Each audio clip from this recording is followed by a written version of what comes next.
ദിയ കൃഷ്ണ വീണ്ടും എയറിലായിക്കൊണ്ടിരിക്കുകയാണ് സുഹൃത്തുക്കളെ. സ്വന്തം അമ്മായിയമ്മയെ അശ്വിൻ്റെ അമ്മ എന്ന് അഭിസംബോധന ചെയ്തു. ചുരുക്കി പറഞ്ഞ ബഹുമാനമില്ലാത്ത സംസാരം. വളരെ അഹങ്കാരം നിറഞ്ഞ വാക്കുകളായിരുന്നു. അതായത് വഴിയിൽ കണ്ടവരെയൊന്നും എനിക്ക് അമ്മയെന്നൊന്നും വിളിക്കാൻ പറ്റില്ല. എനിക്കുള്ളത് ഒരേ ഒരു അമ്മ മാത്രം. അത് സിന്ധു കൃഷ്ണ എന്നിങ്ങനെയായിരുന്നു ഇവരുടെ വാക്കുകൾ.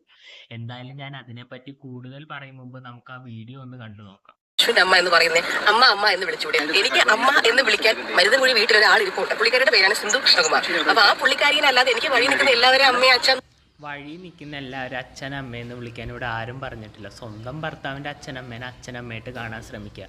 ഒരു ഭാര്യയ്ക്ക് ഭർത്താവും ഒരു ഭർത്താവിന് ഭാര്യയും സ്വന്തമാണെങ്കിൽ അവരുടെ അച്ഛനമ്മമാരെ നമ്മൾ സ്വന്തമായിട്ട് തന്നെ കാണണം. അങ്ങനെയാണ് ഞാൻ പഠിച്ചിരിക്കുന്നത്.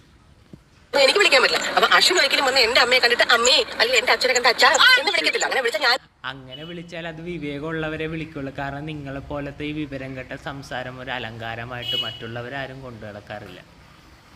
എന്താണെന്ന് ഞാൻ ചോദിക്കും. നാളെ ഓമി കല്യാണം കഴിച്ച് വേറെ എങ്ങോട്ടെങ്കിലും പോകുന്നു. അപ്പൊ ഓമിയുടെ വൈഫിന്റെ അമ്മേനെ ഓമി ചെന്ന അമ്മ എന്ന് വിളിച്ചാൽ ഞാൻ അവരോട് ചോദിക്കും. അത് പറഞ്ഞപ്പോഴേ ഓർത്ത ആ കയറി വന്ന മരുമോളുടെ ഗതികേട് നിങ്ങളൊന്ന് ആലോചിച്ച് നോക്ക്. ഇവരുടെ ഈ സ്വഭാവം വെച്ച് അവിടെ ഒരിക്കലും പിടിച്ചു നിൽക്കാൻ പറ്റില്ല. അപ്പൊ ഞാൻ ആയിരുന്നു ഇപ്പൊ ഓമി വേറൊരാളെ പോയി അമ്മ എന്ന് വിളിച്ചാൽ എനിക്ക് സ്ട്രെസ് ആവും. എനിക്ക് എന്നെ മാത്രം വിളിച്ചാൽ മതി. എല്ലാവർക്കും അവരവരുടെ പിള്ളേർ അമ്മ എന്ന് വിളിക്കുന്നതായിരിക്കും ഇഷ്ടം. എല്ലാവരും കൂടെ വന്നിട്ട് അമ്മയെന്ന് വിളിക്കാൻ കാവിലെ അമ്മയൊന്നും അല്ലല്ലോ. കേട്ടില്ലേ? ഇങ്ങനെ ഒരു റെസ്പെക്റ്റ് ഇല്ലാത്ത സംസാരമാണ് ഇവരുടെ ഭാഗത്ത് നിന്ന് ഉണ്ടായിക്കൊണ്ടിരിക്കുന്നത്. എനിക്ക് പറയാനുള്ളത് ദിയാകൃഷ്ണനോടാണ്. നിങ്ങൾ നേഴ്സുമാരെയും ഡോക്ടർമാരെയും ഒന്ന് ആലോചിച്ച് നോക്ക്. അവർ പ്രായമുള്ളവരെ എല്ലാവരെയും കണ്ടാൽ അച്ഛാ അമ്മ എന്ന് മാത്രമേ വിളിക്കുകയുള്ളൂ. നിങ്ങളോട് എല്ലാവരും അച്ഛാ അമ്മയെന്നൊന്നും വിളിക്കാൻ ഞാൻ പറയുന്നില്ല. പക്ഷെ അറ്റ്ലീസ്റ്റ് സ്വന്തം ഭർത്താവിന്റെ അച്ഛനമ്മേനെങ്കിലും അച്ഛനമ്മയായിട്ട് കാണാൻ ശ്രമിക്കുക. പിന്നെ എനിക്ക് നിങ്ങളോട് ഒരു ഹമ്പിൾ റിക്വസ്റ്റ് ഉണ്ട്. നിങ്ങളുടെ ഈ വൃത്തികെട്ട കോൺസെപ്റ്റ് ഒരിക്കലും മക്കൾക്ക് പകർന്നു കൊടുക്കരുത്. കാരണം അവരുടെ ജീവിതവും നാളെ തകർന്നു പോകും.